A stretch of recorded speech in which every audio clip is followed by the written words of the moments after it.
FBI is investigating right now after reports someone kidnapped a federal agent yesterday. Plymouth and New Hope police officers responded, and Joe McCoy heard from the chiefs of both of those departments and has a closer look at what we know right now. Yeah, Lauren, well, both chiefs described this as a chaotic situation. They were not made aware of this federal operation beforehand, and were trying to piece together what was happening through 911 dispatch calls.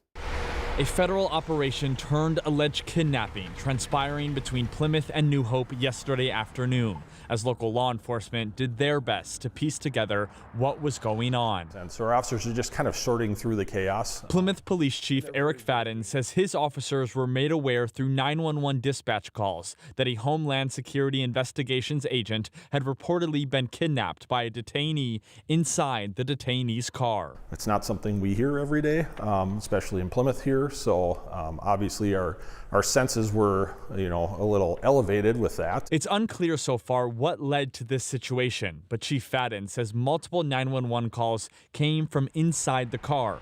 Police say the situation began on the 4300 block of Nathan Lane North in Plymouth and ended roughly 5 minutes away in front of New Hope City Hall. The New Hope police officers came on scene. They made contact with the federal authorities and verified what was going on, and then the federal authorities ended the operation in our city, directly in front of our city hall. New Hope Police Chief Tim Hoyt says once his department confirmed it was a federal operation and no one was hurt, they left the scene. We don't go one side or the other.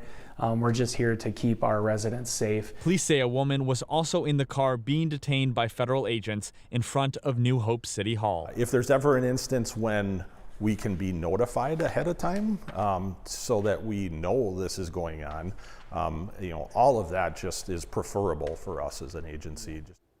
We have reached out to Homeland Security and the FBI for more information on the incident, but have not heard back yet, Lauren. Such a wild story. So we still don't know how this happened. We still don't know if anyone was arrested. Correct. I think my biggest question going into this that the police chiefs weren't able to answer was how did this federal agent end up in this detainee's vehicle? How did this whole situation unfold? And then what happened to these two detainees after? We do not know that information yet. All right, still waiting for federal response. Thank you, Joe.